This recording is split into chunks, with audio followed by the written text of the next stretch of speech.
Hi there, and welcome to the Productive Introvert Community Podcast, the pre-podcast series.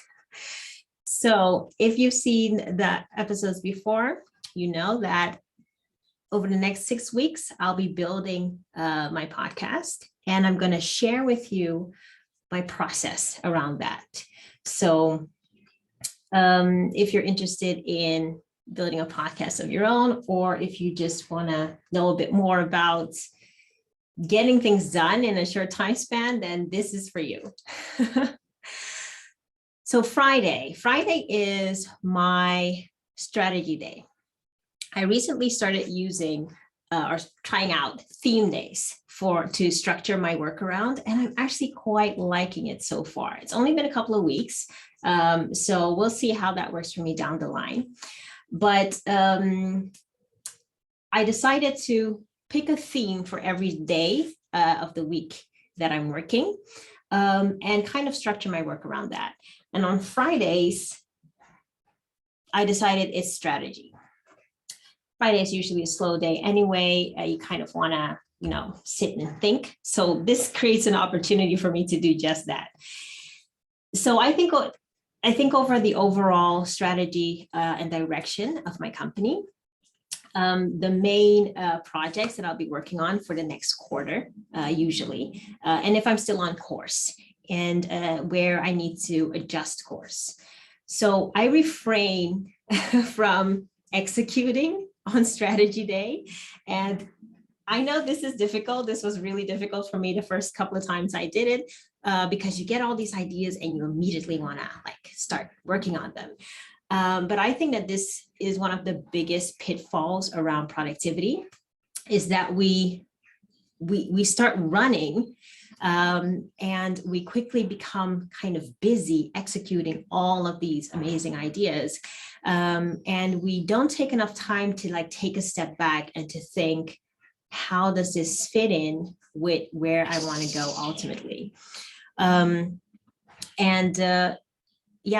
We get busy, and we get busier and busier and don't have time to do that in the end. And busy is not the same as productive, right?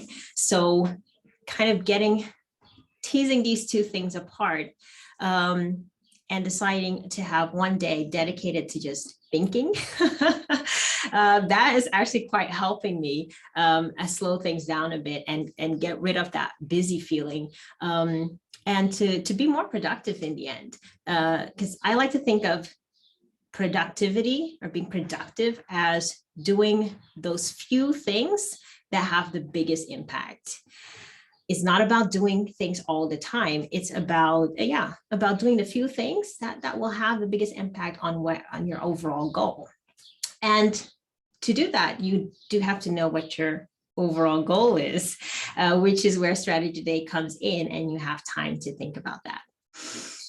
One of the things I spent a lot of time thinking about was why I wanted a podcast. Why should I want a podcast? Why should I not want a podcast? So I wanted to share that with you today. The seed to start a podcast was planted, I think, well over a year ago. Oh, by the way, sorry, you may hear some noises in the background. One of my neighbors is doing some remodeling. So just a heads up. So yeah, the seed for the podcast was planted probably well over a year ago. When I started my business in 2020, my coaching business,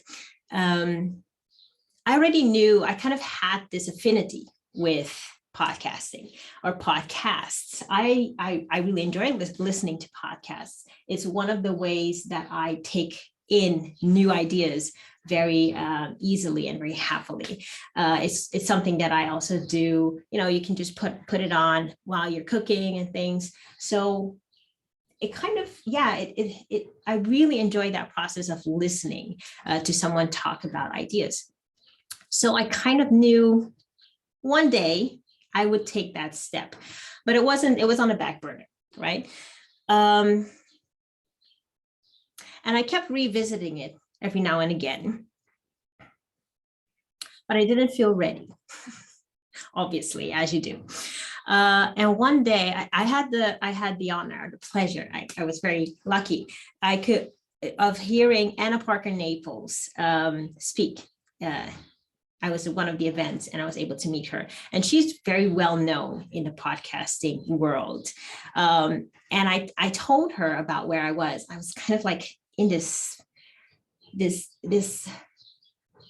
hesitant kind of place. Like, I think I want a podcast, but I don't feel ready. And she said, well, my advice is to, if you're going to do it well, but start as soon as possible. And I didn't get it. It's like those two things, they sound contradictory to me. I didn't really know how to even think about that answer. And I think it's I kind of laugh at myself about that, because a lot of my introverted friends, they kind of recognize that that feeling of kind of like feeling like you're overthinking something, and that at the same time, like you only scratch the surface, even though you've done maybe years worth of research, but it feels like, oh, I only know a little bit.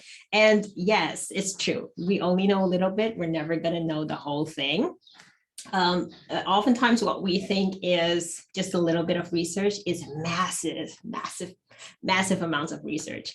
And in the end, you're only going to know by trying it. And I don't believe in jumping in completely and like going completely out of your comfort zone. That can do more harm than good sometimes, because we can block our natural process when we do that. Especially when you're introverted, you go through an extensive self-reflection process. And when you don't make enough space for that, it can block us. So it's kind of finding that in between, kind of that imperfect action, taking small steps to still make progress, but not having it be so stressful that you block or you get stuck. So I realized that I kept coming back to this idea in my head, which is a signal, right? It's a signal that says, hey, this is interesting. Like, I'm not ready yet, but it is interesting. And that process has been going on for like well over a year. But the reason why, so the podcast was born from my Facebook group. I ran a Facebook group for about a year. That was a private Facebook group. And I would do videos like this one. In Facebook, you call them lives. And I built up to that. So I took really small steps. The first 2 months, there was no one in the group, just me.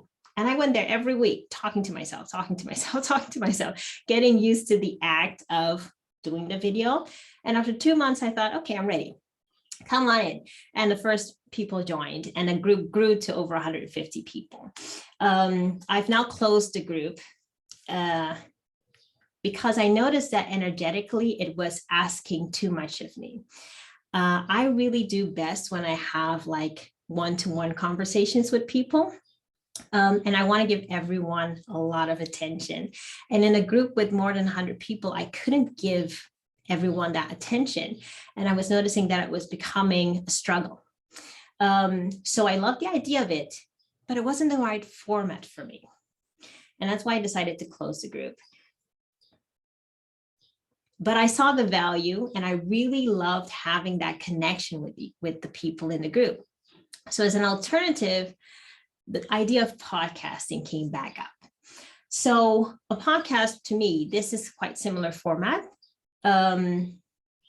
Although I can make the episodes beforehand and anyone can watch them whenever they have time, as opposed to in the Facebook group where things go so fast that you have to keep interacting for people to kind of see the stuff that you're putting out. So it was from both sides, it was quite demanding, I think. In this format, that part is a lot less. But podcasting is also just one other format that I'm trying out. It may work, it may not work. And for you, another format may speak to you more than this one. So don't be afraid to kind of try things out and also to let them go. Just because we started something doesn't mean we have to keep it up forever.